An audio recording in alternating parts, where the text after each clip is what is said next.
Hi friends, இன்றைக்கி நம்ம கிச்சனில் வெண்டைக்காய் ஃப்ரை வெரைட்டி ரைஸ் சப்பாத்தி கூட வச்சு சாப்பிட்றதுக்கு சூப்பரான காம்பினேஷனாக இருக்கும்.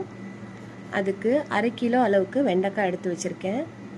நல்லா கழுவிட்டு ஒரு கிச்சன் டவலில் சேர்த்து கொஞ்சம் கூட ஈரம் இல்லாமல் தொடச்சி எடுத்துக்கலாம்.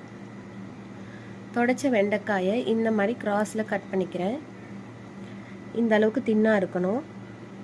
எல்லா வெண்டைக்காயும் கட் பண்ணியாச்சு. இப்போ மசாலா செய்கிறதுக்கு ஒரு பேனில் 2 டேபிள் ஸ்பூன் அளவுக்கு வேர்க்கடலை சேர்த்து வறுத்துக்கிறேன். வேர்க்கடலை நல்லா வறுத்ததுக்கப்புறம் எடுத்து ஆற வச்சுக்கலாம். 2 டேபிள் ஸ்பூன் அளவுக்கு துருவன தேங்காய் சேர்த்துக்கிறேன். நீங்கள் டெசிகேட்டட் கோகோனட் கூட சேர்த்துக்கலாம்.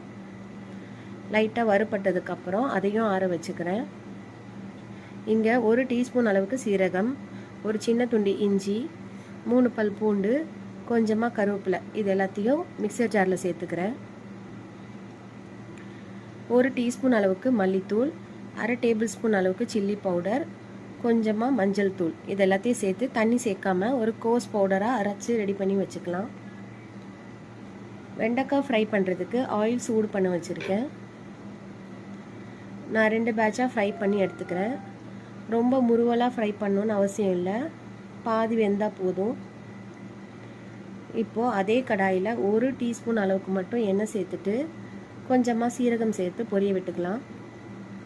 பொரிஞ்சதுக்கப்புறம் நம்ம அரைச்சி வச்சுருக்க மசாலாவை சேர்த்து பச்சை வாசனை போகிற அளவுக்கு வதக்கிக்கலாம்.